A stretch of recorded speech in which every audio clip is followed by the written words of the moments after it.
Jean chapitre 18. Je lis au nom de Jésus. Les soldats arrêtent Jésus. Après que Jésus a dit cela, il part avec ses disciples de l'autre côté du torrent du Cédron. Là, il y a un jardin où il entre avec ses disciples. Judas, celui qui va livrer Jésus, connaît cet endroit. En effet, Jésus est souvent venu là avec ses disciples. Judas conduit une troupe de soldats et des gardes du temple. Ils viennent de la part des chefs des prêtres et des pharisiens. Ils arrivent dans le jardin avec des torches, des lampes et des armes. Jésus sait tout ce qui va lui arriver. Il s'avance et leur demande « Qui cherchez-vous » Les soldats lui répondent « Jésus de Nazareth ». Il leur dit « C'est moi ». Avec les soldats, il y a aussi Judas, celui qui livre Jésus. Au moment où Jésus leur dit « C'est moi », les soldats reculent et tombent par terre. Il leur demande une deuxième fois « Qui cherchez-vous » Ils lui disent « Jésus de Nazareth ». Jésus leur répond « Je vous l'ai dit, c'est moi. Si c'est moi que vous cherchez, laissez partir cela. » De cette façon, ce que Jésus a annoncé se réalise. « Père, je n'ai perdu aucun de ceux que tu m'as donnés. » Simon-Pierre porte une épée. Il la sort de son étui. Il frappe le serviteur du grand prêtre et lui coupe l'oreille droite. Ce serviteur s'appelle Malchus. Mais Jésus dit à Pierre, « Remets ton épée dans son étui.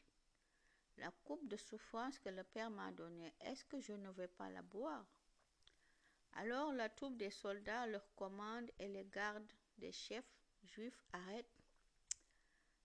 Alors la troupe des soldats, leur commandant et les gardes des chefs juifs arrêtent Jésus et ils l'attachent avec des cordes.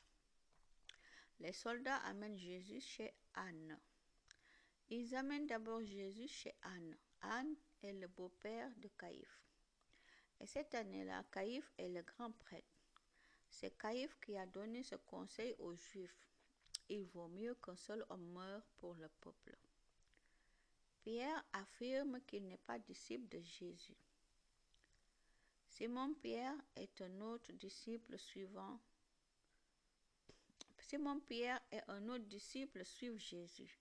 Le grand prêtre connaît cet autre disciple. C'est pourquoi celui-ci entre avec Jésus dans la cour du prêtre. Mais Pierre reste dehors près de la porte.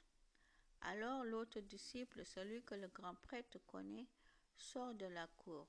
Il parle à la femme qui garde la porte et il fait entrer Pierre. La servante qui garde la porte dit à Pierre, « Tu es bien un des disciples de cet homme, toi aussi ?» Pierre lui répond, « Non, pas du tout. » Il fait froid. Les serviteurs et les gardes du temple ont allumé un feu.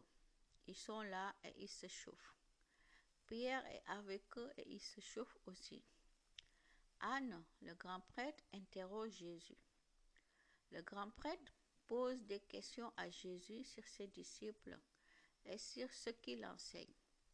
Jésus lui répond, « J'ai parlé à tout le monde en public.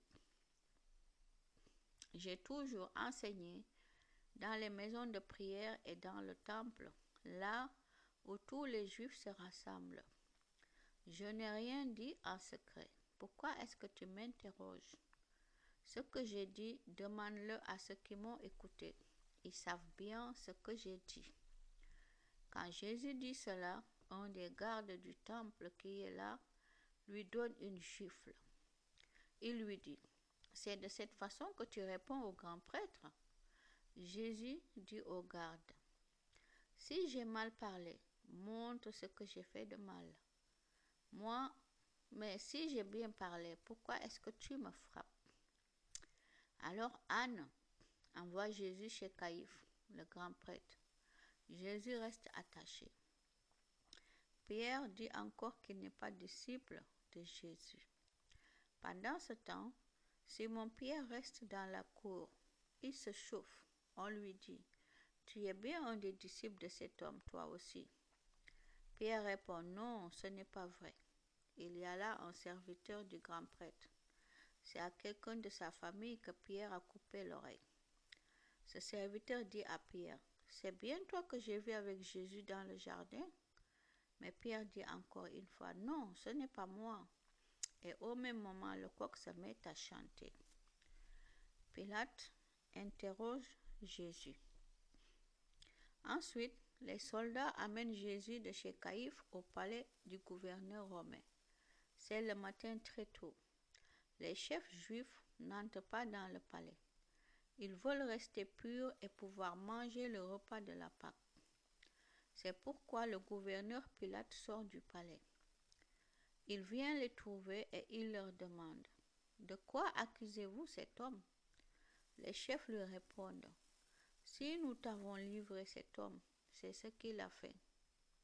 C'est qu'il a fait du mal. » Alors Pilate leur dit, « Prenez-le vous-même et jugez-le d'après votre loi. » Ils lui répondent, « Nous n'avons pas l'autorisation de faire mourir quelqu'un. » De cette façon, la parole que Jésus a dite peut se réaliser. Ensuite, il a indiqué de quelle mort il allait mourir. Pilate entre donc dans le palais. Il fait venir Jésus et lui dit, « Est-ce que tu es le roi des Juifs ?» Jésus lui répond, « Pourquoi est-ce que tu demandes cela? Est-ce que tu as pensé à cela toi-même ou est-ce que d'autres te l'ont dit de moi ?» Pilate lui dit, « Est-ce que je suis juif, moi? Les gens de ton peuple et les chefs des prêtres t'ont livré à moi. Qu'est-ce que tu as fait? » Jésus lui répond, « Mon royaume n'appartient pas à ce monde. Si mon royaume appartenait à ce monde, j'aurais des gens sous mes ordres. Ils auraient lutté pour qu'on ne me livre pas aux chefs juifs. Mais non, mon royaume n'est pas d'ici. » Pilate lui demande, « Donc tu es roi ?» Jésus lui répond, « C'est toi qui le dis. Moi, je suis né et je suis venu dans le monde pour rendre témoignage à la vérité. Tout ce qui appartient à la vérité écoute mes paroles. » Pilate dit à Jésus, « Qu'est-ce que la vérité ?» Après que Pilate a dit ces mots, il sort de nouveau du palais. Il va trouver ceux qui accusent Jésus et leur dit, « Moi, je ne trouve aucune raison de condamner cet homme. Votre coutume veut que je vous libère un prisonnier pour la fête de la Pâque. Est-ce que vous voulez que je vous libère le roi des Juifs ?» Alors, il se met à crier, « Non, pas celui-là, mais Barabbas. » Pourtant, ce Barabbas est un bandit. Gloire à Jésus.